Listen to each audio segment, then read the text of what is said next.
రావులపాటి వెంకటరామారావు గారు అందించిన సహనానికి హద్దుంటుంది. సహనం సంస్కారవంతమైన పదం. సహనశీలత గొప్ప మానవతా గుణం. సహనంతోనే శాంతిని సాధించాలి. నిజమే, ఎంతవరకు సహనం వహించాలనేది ఆలోచించాలి. కొంతవరకే సహనానికి మంచి ఫలితం ఉంటుంది. హద్దు మీరితే ఎంతటి సహనశీలుడైనా తిరగబడతాడు. సహనాన్ని కొందరు బలహీనతగాను చేతగానితనంగా భావిస్తారు. అనువుగాని చోట అధికులం అనరాదు. ఒదిగి ఉండటం వల్ల చిన్నతనం రాదు. పెద్ద కొండ అద్దంలో చిన్నగా కనిపిస్తుంది, అంత మాత్రాన అది తక్కువ అని అంచనా వేయడం అవివేకం అన్నాడు వేమన.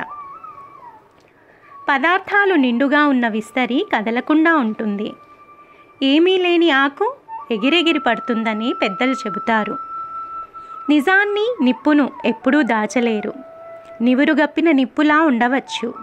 గాలి వీచి బూడిద తొలగితే నిప్పు రాజుకొని తన ప్రభావం చూపుతుంది. నిజం కూడా అంతే. సమయం రాగానే అబద్ధం తలవంచక తప్పదు. సముద్రం చెలియలి కట్ట దాటితే అంతా అల్లకల్లోలమే. కౌరవుల ఆగడాలను సభలో పాండవులు తలవంచి సహించారు. అన్యాయంతో మాయాజూదంలో ఓడించిన, బానిసలుగా అవమానించిన, కులసతి ద్రౌపదిని వివస్త్రం చేయాలని చూసినా సహనంతో మౌనం వహించారు. సమయం రాగానే పగ తీర్చుకున్నారు. అది ధర్మబద్ధమైనదేనని మహాభారతం వివరించింది. అశోకవనంలో సీతాదేవి 10 నెలలు ఎన్నో అవమానాలు, రాక్షస కృత్యాలను భరించి సహనంతో ఎదురుచూసింది. ఆమె మహాపతివ్రత. సీత తలుచుకుంటే రావణుణ్ణి భస్మం చేయగలదు.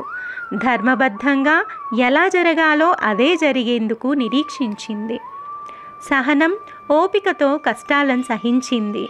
తన జాడను వెతుకుతూ హనుమ వచ్చినప్పుడు శ్రీరాముడు వచ్చి యుద్ధంలో రావణుణ్ణి గెలిచి తనను తీసుకెళ్లాలని సీత కోరింది. అది సీతాదేవి పట్టుదల, ధర్మదీక్ష. ఎక్కడ ధర్మం ఉంటుందో అక్కడే జయం. కొందరికి అనుకోని అదృష్టం వరించి అఖండ ఐశ్వర్యం, అంతులేని అధికారం ప్రాప్తిస్తాయి. దాన్ని ఆసరాగా చేసుకొని వాళ్ళు వికృత చేష్టలతో విర్రవీగుతుంటారు.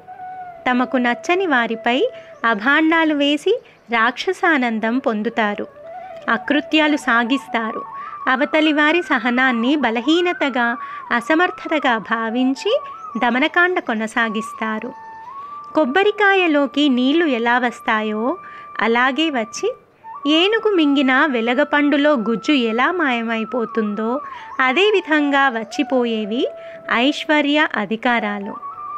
ఉప్పెనలా ముంచుకొచ్చే జనాగ్రహానికి ఏదైనా తుడిచిపెట్టుకొని పోతుందని దురహంకార నేతలు గుర్తించరు. చిన్న విత్తనంలో ఒక మహావృక్షం దాగి ఉంటుంది. విత్తనం మొక్కగా మారేందుకు అనువైన సమయం కావాలి.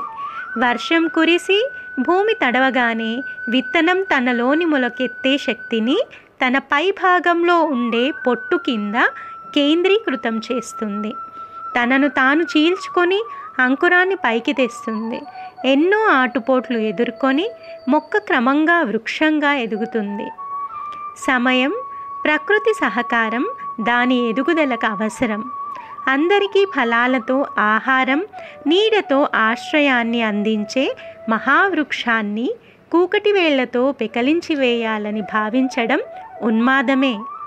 సహకారం, సమన్వయం లేకపోతే ఎంతటి వారైనా శిక్షకు తలవంచక తప్పదు.